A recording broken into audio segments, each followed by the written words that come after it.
My mind went blank when I got the call from the hospital. My mother-in-law, Marie Palmer, came over to bring my husband, Zachary Lambert, some of his favorite homemade pickles. She had only left not too long ago, but I was now informed that she had gotten into a car accident. Feeling panicked, I rushed to the hospital. Along the way, I kept trying to get in touch with Zachary. Busy with his work as a lawyer, he often neglected to take my calls, but he had to this time.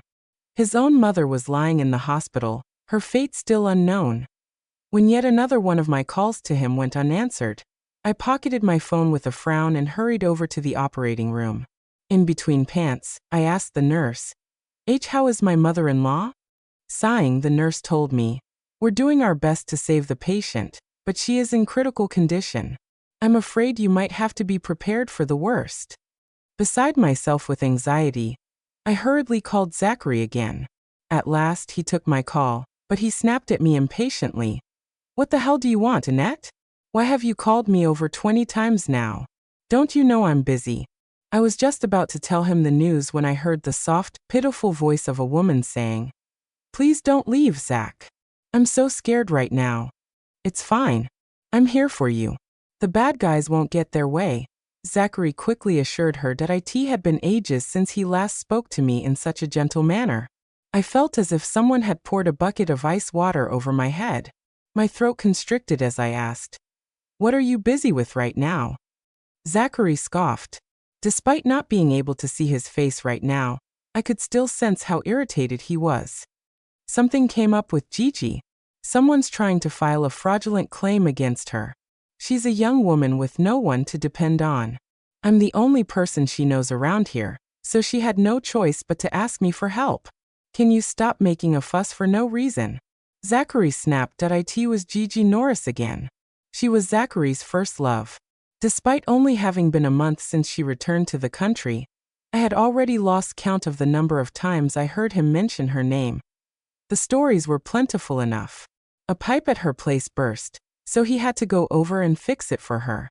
Someone was tailing her, and he couldn't let her come to harm without doing anything, so he had to go over and protect her. In Zachary's eyes, Gigi was a demure, mild-mannered woman who didn't like troubling other people.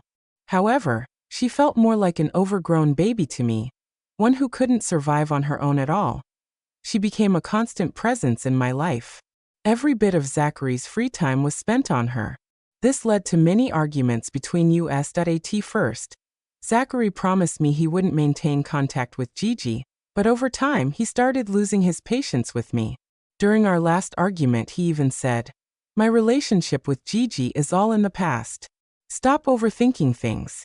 Why would I have married you if I had something going on with Gigi?"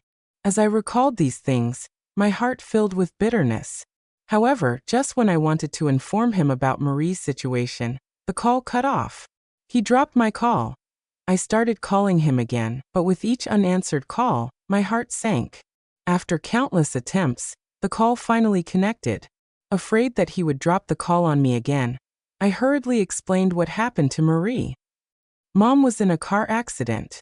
The doctors are still trying to save her. You need to come quickly. I don't have enough money in my account either.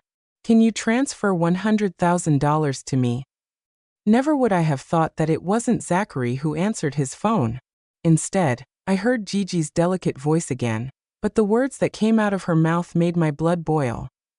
"Annette, I know you're just coming up with this excuse because you desperately want Zach to go back to you, but I really need him right now.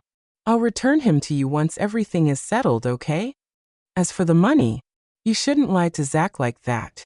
Just a few days ago, I heard your mom asking you for $100,000 to buy a house for your younger brother."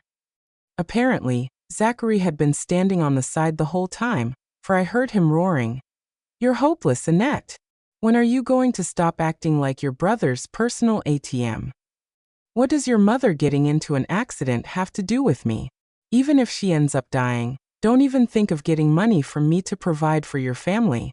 Now leave me alone. I'm Busse."